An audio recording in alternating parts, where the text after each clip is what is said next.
بحضور جمال والطالب ونادير وجوه جديدة في قائمة أسود الأطلس، واستمرار غياب زياش يرجعه الركراكي إلى مستواه المتراجع.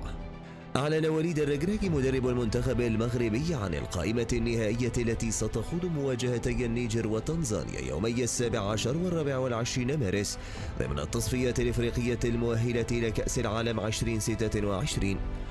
وكما كان متوقعا شهدت اللائحة بعض التعديلات المهمة سواء من حيث الأسماء الجديدة والغيابات البارزة، في خطوة تعكس رغبة الناخب الوطني في اختبار خيارات جديدة وضخ دماء شابة في صفوف أسود الأطلس.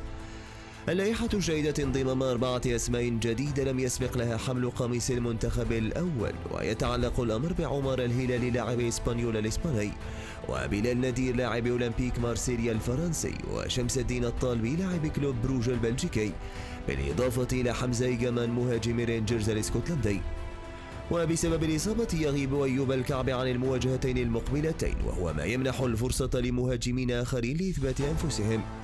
يوسف نصيري سيكون العنصر الأبرز في الخط الأمامي، بينما ستحصل الأسماء الشابة مثل شمس الدين الطالبي وحمزة إيجامان على فرصتهم لإقناع الركراكي بقدرتهم على تقديم الإضافة. كما عرفت القائمة عودة المدافع جواد اليميق المحترف في صفوف الوحدة السعودية الذي غاب عن التجمعات السابقة، إلى جانب الحارس مهدي بن عبيد الذي عاد لجاهزيته بعد الانضمام لفريق الوداد الرياضي. أما بخصوص زياش فقد قال الركراكي إنه لا مشكلة له مع اللاعب، معتبرا إياه لاعبا كبيرا وأعطى الكثير للمنتخب المغربي، لكن عودته رهينة بالعودة إلى مستواه.